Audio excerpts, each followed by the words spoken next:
Are you ready for stage 9 to 16 load shedding?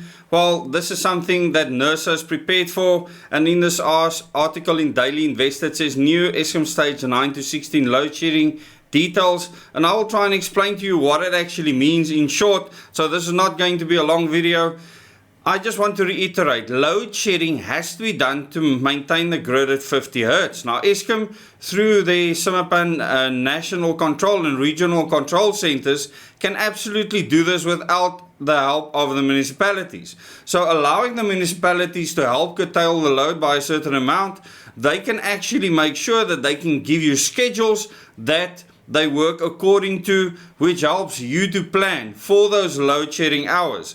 Now, if the municipalities do not work with Eskom, Eskom will load shed it in any case because they want to prevent a grid collapse. So they don't need to depend on the municipalities to do this. They can do it without their help, just to make that clear.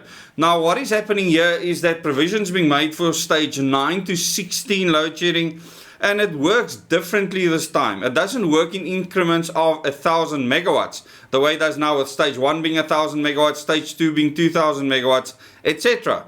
It works in percentages. So stage 1 would be 5%.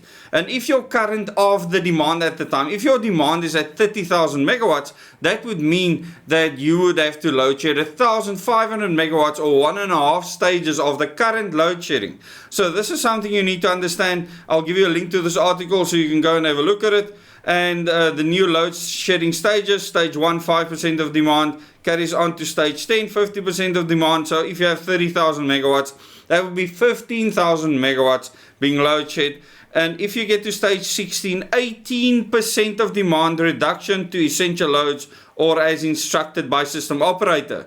And the system operator, which is Eskom in this case, can absolutely take control of that. They don't need the municipalities. I need to make that clear. This situation is dire. The fact that we know at this stage that load shedding is causing havoc in the country, short reprieves that you see now might just be for a short period of time. We really hope that Eskom and government can work together, because government needs to give permission for new capacity to be built to do exactly that. We have the United Nations envoys telling us that we must reduce our fossil fuel outputs, which means that they want us to shut down 16,000 megawatts worth of coal-fired power stations. It'll absolutely crash the economy, but I suppose the UN's never cared about the people in the country or how they fare financially. They are more worried about other things when the biggest culprits is China and the US, etc. So think about this scenario, okay? NERSA saying the National Energy Regulator of South Africa has published a consultation document detailing a revised load shedding approach that allows for up to stage 16 power cuts. The NRS 0489 electricity supply document provides load reduction practices, system restoration practices, and critical load and essential load requirements under system emergencies. NRS 0489 electricity supply quality of supply code of practice has been published for public comment, and obviously there will be an outcry over this. At the end of the day, it doesn't really matter what NERSA says. Eskom will keep the grid at 50 Hz until there's nothing left, and this is something you need to understand. And as many people have said, to them it already feels like blackouts. It's not completely blackouts, it's controlled brownouts, as we would call it technically.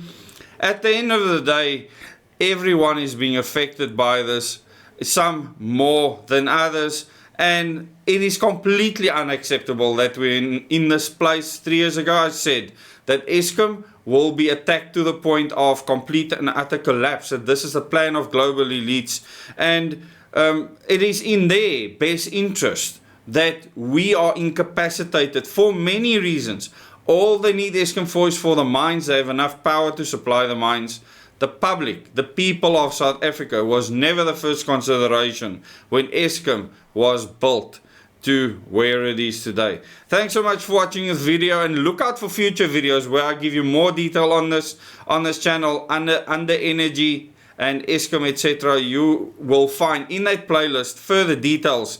I am an actual energy expert. I have synchronized generators onto the grid. I've spoken to National Control on many occasions when I worked in the control room. So you are not getting something from someone that wants to be on SABC or just on the radio for good measure.